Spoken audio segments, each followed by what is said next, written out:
Hi, you're listening to the Really Useful Podcast. We are the tech podcast for technophobes from makeuseof.com. I'm Christian Cawley, deputy editor, and with me is Gavin Phillips. Hi, Gavin, how are you? I'm very well, thank you, Christian. How are you, mate? Yeah, not bad, not bad. Breaking in a new tooth, which is a strange thing to say at my age. Yeah, start with soup, I think, and work your way up to mashed potato and onwards. Onwards and sideways. Yeah. Or use a straw. Or use a straw, yeah. No, it's settled in nicely. It's going well. We have a number of news stories and useful tips and tricks to get you through the next 7 days until the next Really Useful Podcast. We're going to be looking at the news that Facebook has been storing passwords as plain text. We're going to take a look at Google Stadia's game streaming program and the fact that MySpace has lost a lot of information. Yeah, MySpace. Yeah, those guys. We're also going to take a look at some remote control apps for your TV for an Android phone. So basically, you can control your TV from your phone. And Gavin's going to be spearheading a chat about the Spectre and Meltdown vulnerabilities on pretty much every single type of computer or mobile phone, tablet going that arrived, I think, the back end of 2017. That's right, yeah. Yep, and are still issues which are patched and unpatched and tweaked and what have you. We'll find out what the latest is with those. It is a little heavy, but we're going to try and keep it as light as possible. So let's hit Facebook. Let's hit Facebook literally, actually. They've admitted that it stored passwords of not just me, not just you, hundreds of millions of users in plain text, which for an organization the size of Facebook, well, for any website is a no-no. For an organization the size of Facebook is just massively irresponsible. It's bonkers, really. The scale of it is staggering. Between 200 and 600 million Facebook users across the main Facebook site, Facebook Lite, and Messenger, people who aren't using their official Facebook account anymore, but are still using the Messenger service, all affected. Yeah. And that's 20,000 or more than 20,000 Facebook employees were able to scan the Plaintext password database if they wanted to. It's as you say, it's staggering. It beggars belief, and we're at an age where something like this happens almost weekly. Not necessarily with Facebook, but with other big companies revealing they've made massive security faux pas. Some of the cases, not even faux pas really, because that would suggest some kind of integrity that they've kind of just put to one side briefly, got in the wrong person or whatever. This keeps happening with Facebook, so it's pretty embarrassing.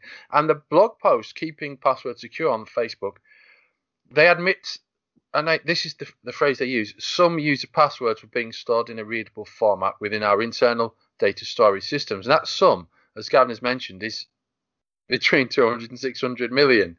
It's a revolutionary use of the phrase, of the word sum, isn't it? Yeah, it's like when I lose some money and actually it turns out to be 600 million quid. Totally, yeah. Yeah. So, there isn't an awful lot you can do about this other than make sure that you are maintaining a habitual password changing routine, really. You may decide to get off Facebook. I wouldn't blame you. I think there comes a time when everyone should consider getting off Facebook. I wish I could, but I have a few pages and things connected to Facebook which are a little bit necessary for me.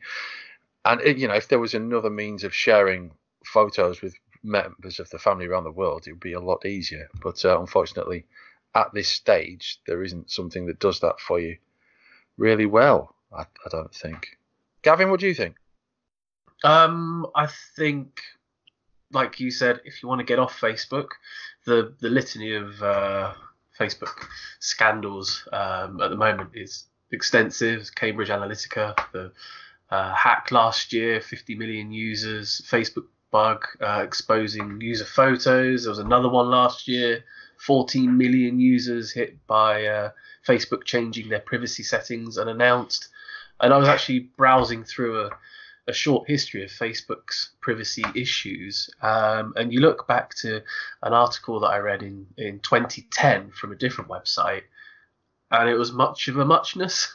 So Wow. Nothing much has changed in 9 years, except the scale of Facebook is now so overwhelming that leaving it is basically, well, it's not impossible, that's the wrong word to use, but it feels like an extremely difficult task, because like you said, you've got sites that you're promoting, sites that are only run through Facebook. It's a primary way of engaging with people, so leaving it is incredibly difficult. Yeah. And you look back at this article and it's people commenting the same back then in 2010 when the user base was only 500 million. So it's grown by orders of magnitude. It is concerning that side of things. It is an amazingly inept collection of errors, and it does make you wonder just who are they employing. But it's not going to be the last time this happens. So draw your own conclusions. You can read more about this on the article on makeuseof.com. And as with all items that we're discussing in this week's really useful podcast, you'll find it in the show notes. Let's move on to Google Stadia,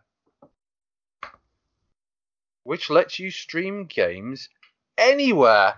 It's Google's new cloud gaming platform. You may thought, I don't need a cloud gaming platform. Maybe you don't, or maybe you do. What do you make of it, Gavin? I think it's interesting, isn't it? It's one of those things you can see that Google's going to throw their whole weight behind it. And invariably, anything that Google throws its whole weight behind tends to succeed by the sheer weight of their existing infrastructure. They've got hundreds of thousands of servers all over the world. And you think that they could use some of that infrastructure to stream, was it 60 FPS, 4K HDR at 60 FPS direct to your monitor? And this, they're saying they're going to use AAA games. The company's tested the service using Assassin's Creed Odyssey and Doom Eternal.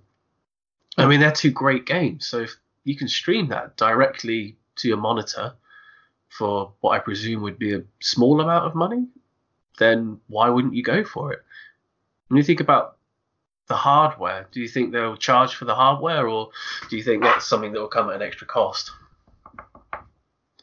I think they'll probably charge. I mean, they're not going to give it away for free, are they? Because people start hacking it straight away. Yeah, that's true. Yeah, so it might be a good way if it's going to be a service that you may have to pay a little bit extra, say, for AAA games when they arrive, or is it going to be more of a place where they can release, because they're becoming a game studio themselves, aren't they? So is it just going to be a place where they release their own stuff alongside a few AAA titles to get people on board? Yeah, that's entirely possible. I was just thinking about the device again. I mean, it makes sense to me, and looking at what Google have done over the past few years, it makes sense to me that they would bundle it into some sort of TV box. Now, I don't know what the new GPU looks like. I'm imagining it's not small enough to fit inside a typical box currently. So, I wouldn't be surprised if that was part of it. But I'm not. I think people like buying games, physical games.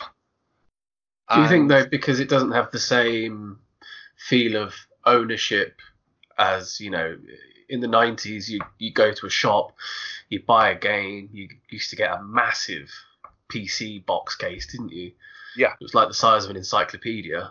And that was exciting, and you'd have your manual that was massive and thick. You could read it on the bus on the way home or whatever. But it was like buying a vinyl LP.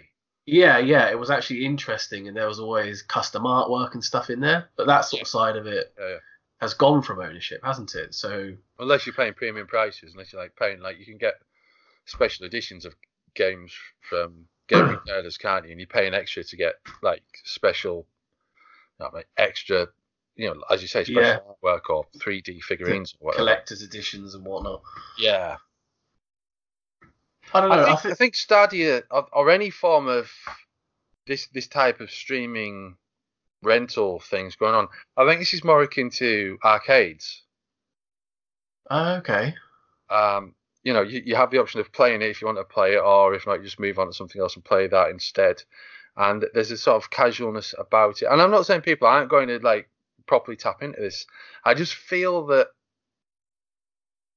from the beginning, almost, gaming has been about the specification of the machine.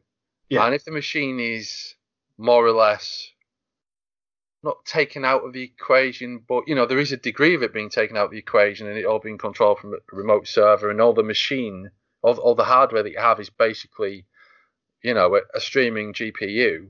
Mm-hmm. Then that kind of takes it out of it. So I'm in two minds as to whether this is going to go, really. That's that sort of thing I was saying. If they put their weight behind it, it has unintended consequences in other market areas, doesn't it? Suddenly GPU sales drop off dramatically because no one needs them anymore, or gamers don't need them anymore, at least. Yeah. So that sort of thing. Yeah. Did you ever try any game streaming platforms before? I think I had a go at one, but there was something going. Oh no! There was. Oh, I can't remember which one it was. It was about 2 or 3 years ago, 18 months, 2 years ago. I tried one, and the moment it was quite a low subscription. It was like $2.95 trial or something like that. And about half an hour after I started, Virgin Media pulled up over the road and started pulling wires out. Oh no! So that it just kind of fell by the wayside and was never returned to again. What about you? I had to go on live. Right. Several years ago now. It was decent enough for the time, but I think being down this end of the country, we've not always had super excellent broadband, so you couldn't really make the best use of it. But I think with today's much faster internet speeds in most places, and especially like we've already said about Google's infrastructure, they'll be able to accommodate a wider range of internet connections. Actually, they've said something about that already, though, and it's going to need to be 25 megabit connection, which is pretty high. It is pretty high. I think it's very likely to be something that rolls out in the US first for quite a while, and the places where Google have got their gigabit internet. Yeah, exactly. Yeah, I think that's going to be it would make sense anyway. So basically this is the Google Stadia, which lets you stream games to your TV or your monitor or whatever without you needing an Xbox or a PS4 or a Switch, Nintendo Switch, or anything really. And there's some like really good quality games there. And it has the possibility of completely changing the way we play games and take that whole having a games console aspect away. But yeah, it seems there's going to be some hardware or some TVs or some set-top boxes with the hardware in. We will learn more as time progresses with that. Now then, MySpace, which I think isn't Justin Timberlake's vanity project now? Oh, is it? Didn't he buy MySpace a few years ago? I don't know, to be honest. I'd have this in my head. It might have been. It sounds bizarre enough to have been a nightmare. Or, so like the last bit of cheese that I had before bed, coming back to punish me. But yeah, maybe he did. Okay. Sorry, I've just looked it up. Yeah, Justin Timberlake buys his own social network with MySpace investment. But bear in mind, this was in 2011, and it has since been sold since then. So there's the backstory to that. Sorry. Okay, so MySpace, the social network that for many people preceded Facebook, if you can remember that far back, is admitted to losing the files that users uploaded to the site between 2002 and 2015, which some millions of audio, photo, and video files. it's somewhat remarkable that they managed to lose that amount of data. Almost as remarkable as the fact that they're still running. It's pretty incredible, really, that that they're still going, and as we've just heard, they're on their third or fourth set of investors almost after Justin Timberlake. 12 years of files is an incredibly large amount of files, considering what MySpace was like, the amount of music that was on there, and then it transitioned after it kind of lost out to Facebook and other social media networks. It transitioned into a music service, didn't it? And it was a good place to find sort of indie music, local music, because that's what it kind of was used for when it was an actual social media site. So yeah. So I can imagine there's a lot of older indie bands, or bands that probably don't exist anymore, and bands that have no way of getting music back have probably lost out quite a lot. So it's all of course, yeah. Yeah, people are kind of, oh, it's only MySpace. But when you look at that side of it, it's probably quite sad for some people. Yeah. Andy Baio, who is a former CTO of Kickstarter, states that he's deeply skeptical that this was an accident. Flagrant incompetence may be bad PR, but it still sounds better than, quote, we can't be bothered with the effort and cost of migrating and hosting 50 million old MP3s. And, you know, it's a fair point. Oh, I don't know. That's a fair stretch, isn't it? I mean, do you think losing the server, deleting the server with no backups? Who's using MySpace? It must cost an awful lot of money to keep running and keep all that data. When, you know, all these, how many 5 sets of investors on from Justin Timberlake did we say? No, 4 or 5, I think. 4 or 5, yeah. There's, you know, return on investment isn't going to be great, is it? No, it's true. It's true.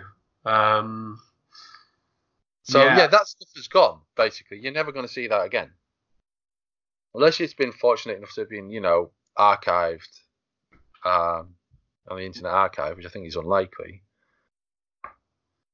The takeaway from this, of course, is don't use social networks as your cloud drive, I suppose. That's a dangerous thing to do, because they could disappear tomorrow.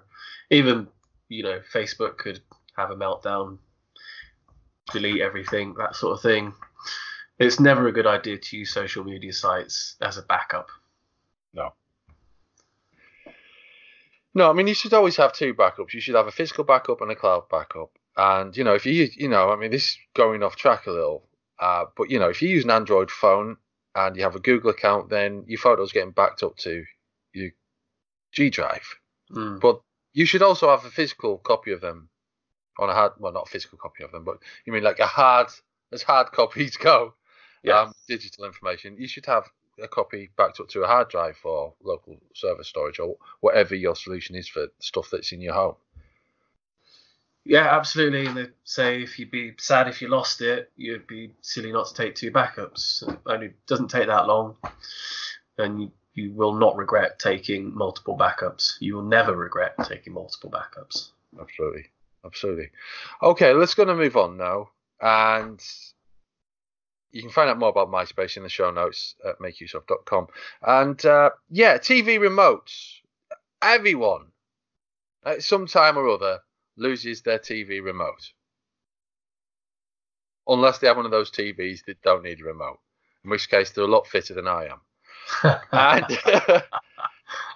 And if your phone is equipped with a infrared transmitter, or if it's possible to sync data, easy to like hook up your phone and your TV to your local network, then it's possible that you can start using a app-based remote control to navigate through your TV, which basically it's a lot harder to lose a phone than it is to lose a remote control, given that remote controls are so much bigger than phones. That seems slightly baffling, but it's the way things are. So there are apps for Android, there are apps for Apple TV, and there are apps for iPhone as well. And yeah, it's just general TV. I mean, there are so many on offer. There's the Android TV remote control, which is an Android produced app. There's the Amazon Fire TV remote, which my dad absolutely swears by because he keeps losing his Amazon Fire remote, which is about it's like half the size of his iPhone. Oh god. Yeah, so he's got the app, so that saves him a lot of bother. There's a funny story attached to this actually, because some time ago he lost his Amazon Fire remote, and he was using the app fine, but then he wanted me to install Kodi on there, I think. So we ended up resetting it, then installed Kodi, then found he couldn't use it because we'd reset it, and he didn't have the original remote for the Amazon Fire. So what we ended up doing was buying a new remote for the Amazon Fire, syncing that, getting everything back to normal. And then I was moving some boxes around, and I found the Amazon Fire remote at the bottom of this box. Ironically, an Amazon box, the missing one. So he's now got two Amazon Fire remotes. Oh, no. Amazon Fire. At least something works there. That's the main thing. Yeah. So so there's all these different remote apps. Some you pay for. Mostly, I think they're free. Do you use an app for remote your TV? When I don't have it anymore, but when I had an Android TV box type job, I used the official Android TV remote control, and it was really good. Works seamlessly as you kind of expect with official Google things and Android things, and I found it very easy to use. And I'd like to use it on my regular TV, but my phone doesn't have a infrared output. Although I use a different one if I connect my computer to the TV. You can control the computer through a different app, which I can't remember the name of, which isn't very good. I've also used the unified TV one at my dad's house, and he, like your dad, he swears by the unified TV one. And he says, yep, very easy to use it through his phone, saves him from getting up. So happy days.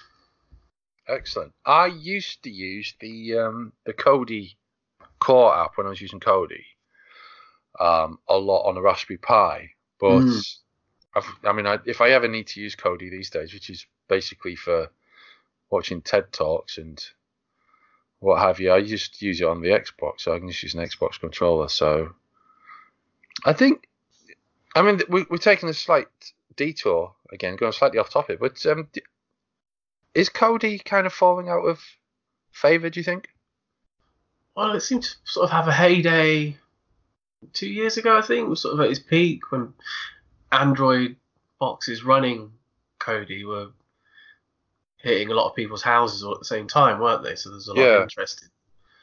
I don't think they've necessarily gone out of favour. I just think people aren't talking about them as much because they've become more standardised in people's viewing habits. So there's less sort of interest in how you fix them and how you do this and that. But I know on some of the local Facebook groups I'm on, there's always adverts popping up for fixing Kodi boxes and stuff like that. People who have been bought an Android Kodi box, things like that, and they don't know how to fix them or update them, and then suddenly stop working. So there's definitely stuff still floating about. Yeah.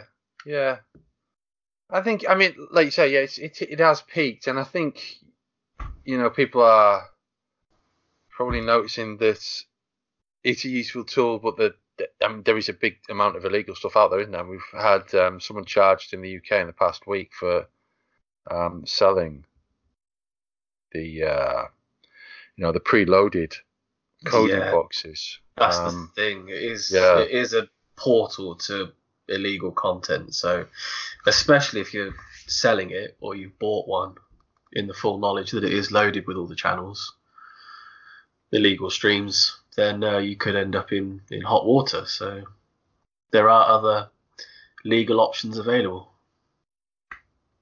Yeah, I was watching. Do you know, this is again, we're going off script here, but I've found that getting out and about and using the the Google surveys tool, which is yeah. the proper name of which escapes me at the moment. Google Rewards. Oh yeah, yeah. So get out and about.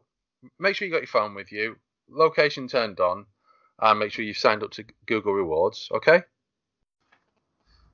And then after a couple of weeks, you've generated £5 or £6 or dollars answering questions. Go on Google Play, buy a movie, stream it through YouTube app on Xbox or on your TV or whatever, or on your phone or your tablet. You've got yourself a free movie right there. You don't have to steal it. You can buy it by answering questions. I completely agree. I can attest to that. £33.58 so far, and that's paid for all my Android games, Android apps for the last few years. So it's just a little step, and you can earn it for walking around. Yeah. There's I mean, who needs all those? Who needs access to every single movie for free? Really? I'm not sure. I'm really not sure. And you'll find out there's stuff that you want to look, like really obscure stuff, you can't find anyway. So. No. So yes, okay. Let's move on. Speaking of movies, Spectre and Meltdown, the new James Bond movie, should probably be called Meltdown, but it probably won't be called Meltdown. This is the ongoing story of every piece of hardware, apart from a few models of the Raspberry Pi, I think, and not all of them, are susceptible to the Spectre and Meltdown vulnerabilities that basically undermines confidence in computer hardware over the past 18 months.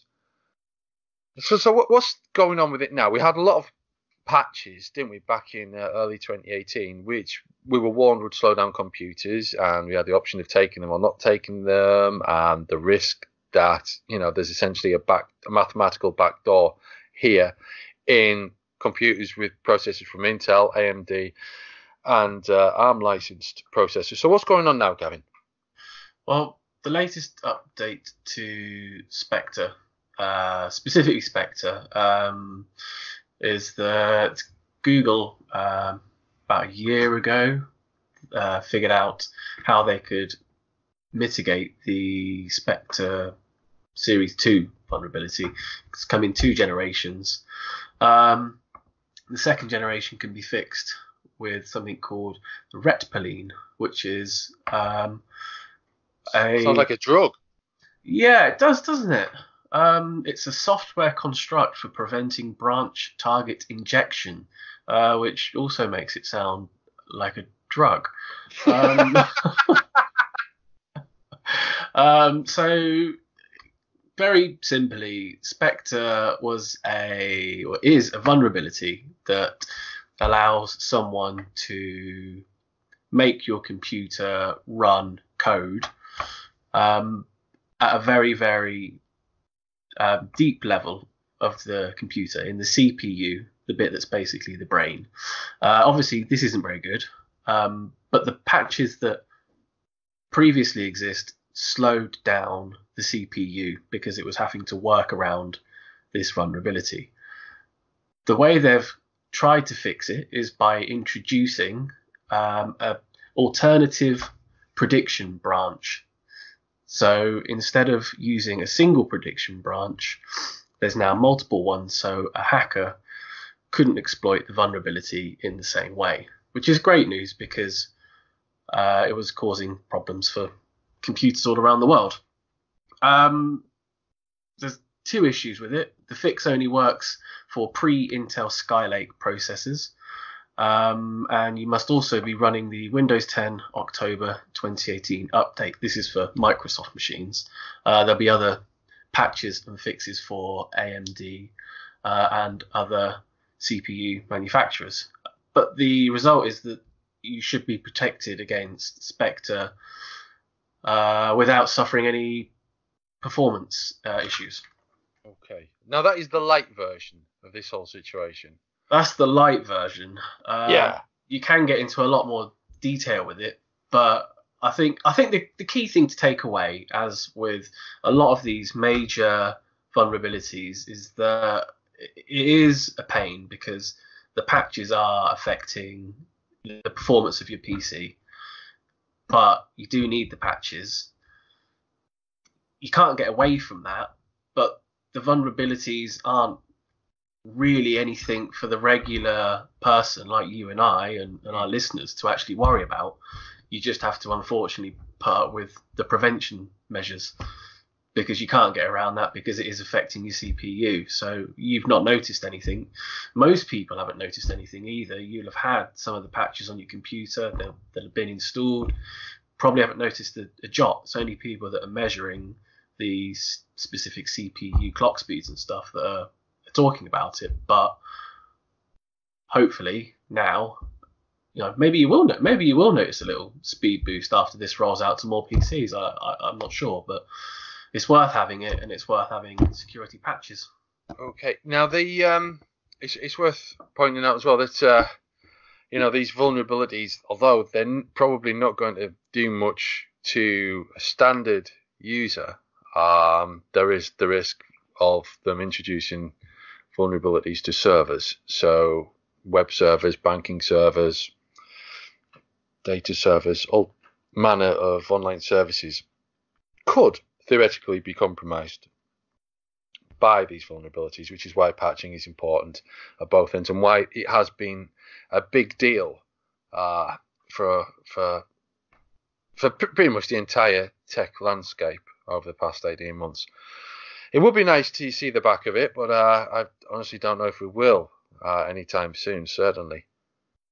Well, there's the 10th generation of Intel processors should have CPU-based fixes. So rather than relying on software patches to try and cover up the vulnerabilities, the new CPUs, I think they're called Whiskey Lake, are going to have what's called an in-silicon hardware fix. So there'll be, hopefully and theoretically, no more need for patches that compromise your CPU speed. Right. Okay.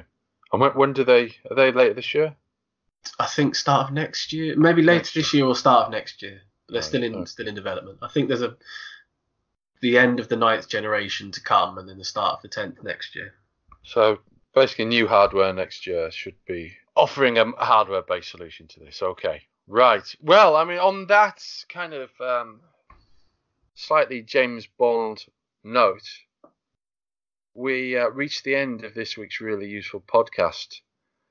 I mean, if you need to find out more, if you feel you want to find out more about Spectre Meltdown, then do head over to makeuseof.com, where we have some really clear explanations, or as clear as it's possible to get with those topics, on Spectre and Meltdown. And you'll also find the full set of show notes for this week's really useful podcast below, if you find us on makeuseof.com and on several of the podcasting library apps, iTunes, Spotify, Player FM, Stitcher.com, Google Podcasts, various other places where you can subscribe to us. You will also find us on Transmission, where we are hosted. I would appeal to your better nature and ask if you could leave us a review at iTunes as well. That would help us immeasurably. And if there is anything in this week's really useful podcast that you feel you can pass on to a friend, if you can't make use of it yourself, nice pun there by me, do so. And just share the skill, share the love. Let's make tech simple for people instead of just putting it to one side because it seems like it's going to be too complicated, because most stuff these days is pretty much straightforward. This is Really Useful Podcast. I'm Christian Corley, joined by Gavin Phillips, and until next time, it's goodbye from us.